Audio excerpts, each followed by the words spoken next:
ताजा राजनीतिक घटनाक्रम में बांग्लादेश की अंतरिम सरकार ने पूर्व प्रधानमंत्री शेख हसीना का राजनयिक पासपोर्ट रद्द कर दिया है। यही नहीं, शेख हसीना के अन्य सहयोगियों का भी पासपोर्ट रद्द किया गया है। डिप्लोमेटिक पासपोर्ट के रद्द होने के बाद अब शेख हसीना का दूसरे देश में जाना और कठिन हो गया है। पासपोर्ट रद्द करने के पीछे कारण दिया गया है कि शेख हसीना के खिलाफ अब तक 44 आपराधिक मुकदमे दर्ज हो चुके हैं। इसके साथ ही कुछ और मुकदमे अभी दर्ज हो सकते हैं। ऐसे में जरूरी है कि उन पर पाबंदी लगाने के लिए उनका डिप्लोमेटिक पासपोर्ट रद्द कर दिया जाए।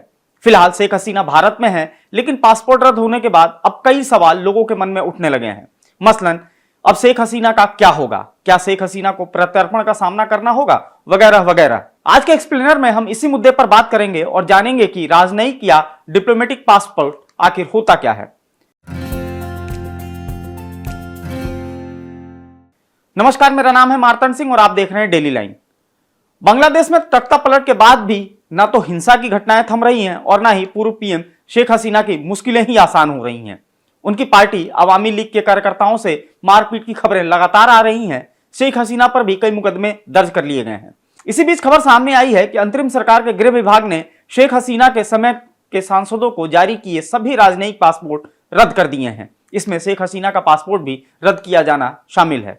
बता दें कि राजनयिक पासपोर्ट धारकों को कुछ देशों के लिए वीजा मुफ्त यात्रा समेत कई विशेषाधिकार हासिल होते हैं। बांग्लादेश छोड़ने के बाद से शेख हसीना 5 अगस्त से भारत में है। अभी भी शेख हसीना की स्थिति अनिश्चित बनी हुई है, क्योंकि वह ब्रिटेन या किसी अन्य यूरोपीय देश में शरण की मांग कर रही हैं, लेकिन अभी तक किसी भी देश ने उनसे मंजूरी नहीं दी है।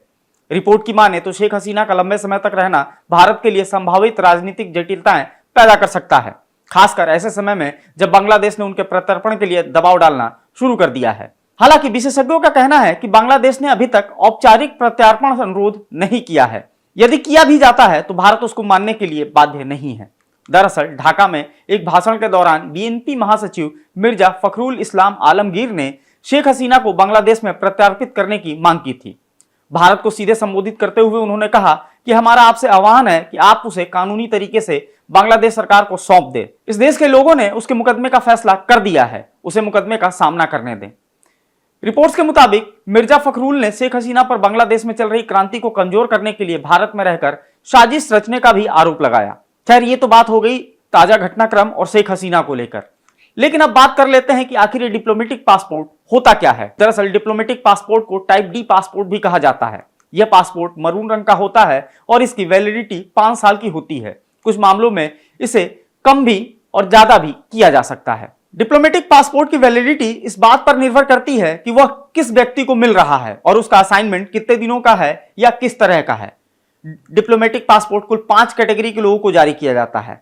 पहला, राजनयिक दर्जा रखने वाले लोग। दूसरा, सरकार के ऐसे वरिष्ठ अधिकारी जो सरकारी काम से विदेश जा रहे हैं। तीसरा, विदेश सेवा के ए और बी ग्रुप के अधिकारी।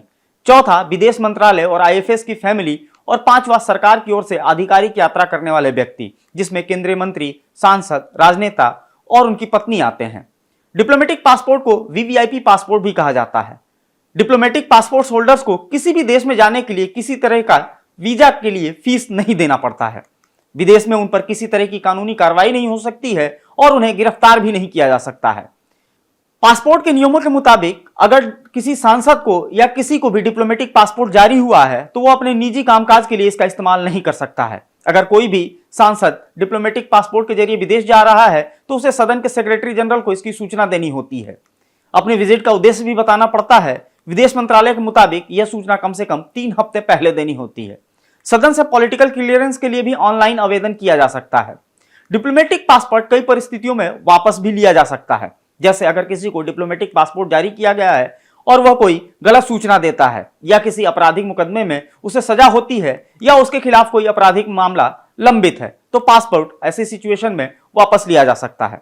भारतीय पासपोर्ट एक्ट 1967 के सेक्शन 10(3) में पासपोर्ट रद्द करने से जुड़े प्रावधान है। इसमें साफ साफ कहा गया है कि कोई भी पासपोर्ट धारक यदि किसी भी तरह की गलत सूचना देता है अथवा अधिकारियों को लगता है कि उसका पासपोर्ट किसी भी तरीके से देश की संप्रभुता, एकता और गरिमा के खिलाफ है, आपराधिक मामले का वो अगर सामना कर रहा है, किसी भी केस में अगर उसे सजा होती है तो उसका पासपोर्ट रद्द किया जा सकता है। अब बात कर लेते हैं उस मांग की जो बांग्लादेश में शेख हसीना को लेकर उठ रही है, यानी प्रत्यार्पण की। भारत और बांग्लादेश ने साल 2013 में प्रत्यार्पण संधि पर हस्ताक्षर किया था। जिसमें दोनों देश एक दूसरे के देशों से भाग कर आए लोगों यानी भगोड़ों को प्रत्यार्पित करते हैं। हालांकि द्विपक्षीय प्रत्यार्पण संधि राजनीति से संबंधित लोगों पर लागू नहीं होती है जब तक कि भगोड़ा इंसान पर हत्या जैसा संगीन आरोप न हो।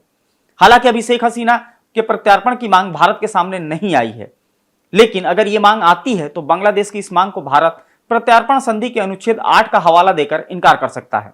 अनुच्छेद 8 में कहा गया है कि अगर प्रत्यार्पण की मांग अच्छी मंशा से या फिर न्याय के हित में ना हो तो उसे इनकार किया जा सकता है।